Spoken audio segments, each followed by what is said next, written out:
नमस्कार, मी प्रिया लंजेकर, कार्यकारी अभियंता पाटबंधारे संशोधन विभाग पुणे।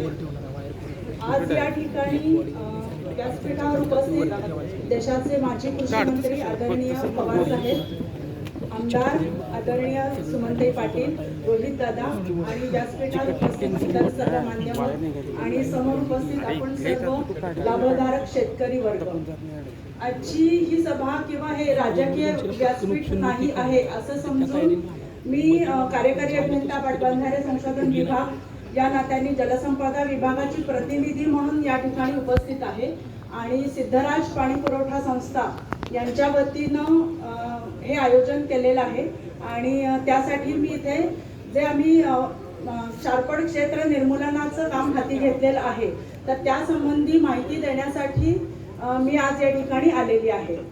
तर सर्वप्रथम माझ्या कार्यक्षेत्रामध्ये जे 6 जिल्हे आहेत तर त्यापैकी सांगली, सातारा आणि हा जवळचा जो भाग आहे तेथे मुबलक प्रमाणामध्ये आपल्याला पाण्याचा पुरवठा उपलब्ध असतो।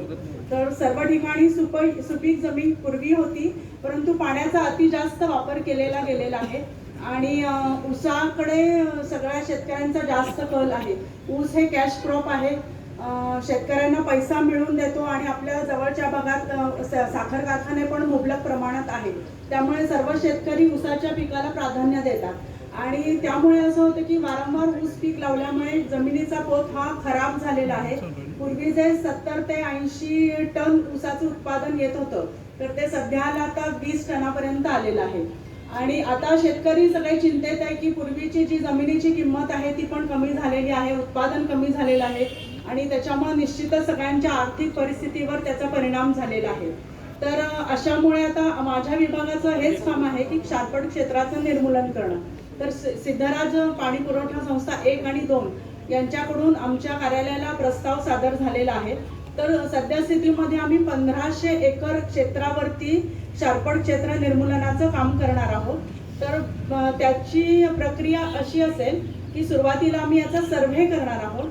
सर्व्हे केल्यानंतर त्याचं अलाइनमेंट प्रपोजल आम्ही तयार करतो, कंटूर मॅप तयार केला जातो, कुठल्या दिशेने पाण्याचा उतार आहे ते पाहिलं जातं आणि त्या पद्धतीने आम्ही 2 प्रकारे शारपड क्षेत्र निर्मूलन करत असतो।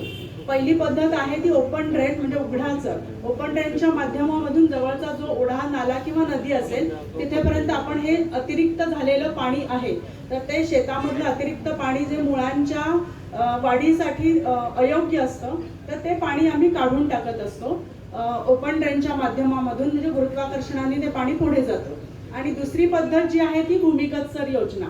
भूमिगत सर योजनेमध्ये आपल्याला सच्छिद्र पाईप असतात तर ते जमिनीच्या मुळापर्यंत म्हणजे साधारण 1.2 मीटर पर्यंत आम्ही ते पाईप जमिनीच्या मध्ये टाकलेले असतात, त्याच्यावरती आवरण असतं सच्छिद्र पाईपवरती आणि पुढे ते पाणी कलेक्टिंग ड्रेनला जातं, तिथून ते मेन ड्रेनला जातं आणि मेन ड्रेनच्या माध्यमामधून जवळचा ओढा किंवा नाला असेल तर तिथेपर्यंत ते पाणी जातं आणि आपल्या शेतामध्ये जे अतिरिक्त झालेलं असतं पाणी ते भूमिगत सर योजनेच्या माध्यमामधून पुढे जात असतं।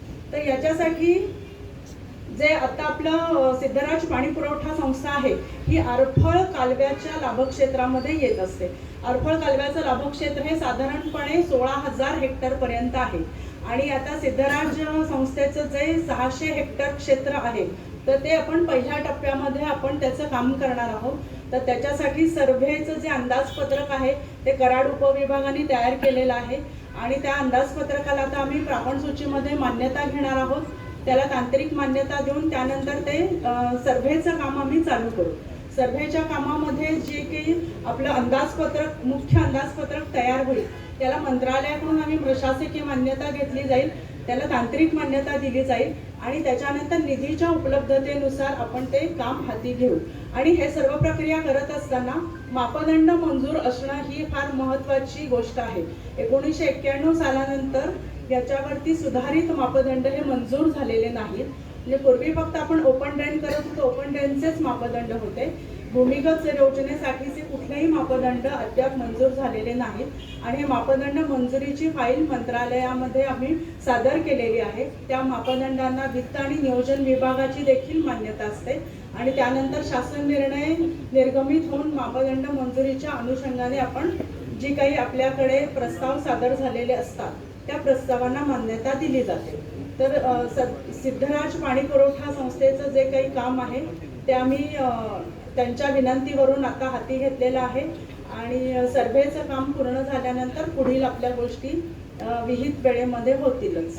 आणि याबद्दलची जी काही तुम्हाला आवश्यक माहिती असेल तर आमचा कराड उपविभाग आहे ओगलेवाडीला, त्या उपविभागामध्ये आपल्याला माहिती मिळेल. मदने साहेब म्हणून आमचे उपअभियंता तिथे आहेत. माझं ऑफिस पुण्याला आहे. पुण्याला माझ्याकडे एकूण 6 जिल्हे आहेत आणि त्यामुळे तुमचे काही प्रस्ताव असतील तिथे देखील तुम्ही मार्गदर्शनासाठी आलात तरी मी मार्गदर्शन करू शकते.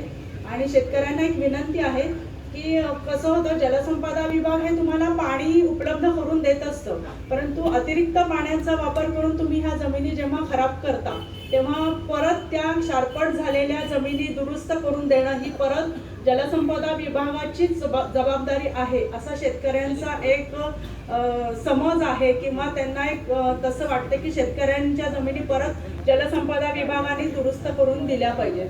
म्हणजे शासनाला हा दोनदा खर्च येतो की एकदा तुमच्या शेतापर्यंत पाणी पोहोचवून द्यायचं, म्हणजे कॅनॉलच्या माध्यमातून असेल किंवा आता तुमची खाजगी उपसा सिंचन योजना आहे, पण शेवटी 2 प्रकारे हा शासनाला खर्च करावा लागतो की एकदा पाणी उपलब्ध करून द्यायचं आणि मग परत तुमच्या जमिनी खराब झाल्या म्हणून मग परत तुमची शासन दरबारी म्हणजे विनंती असते की आता ह्या जमिनी आम्हाला परत एकदा दुरुस्त करून द्याव्या. तर सगळ्यांना विनंती आहे की तुम्ही पाण्याचा काटकसरीने आणि जपूनच वापर केला पाहिजे.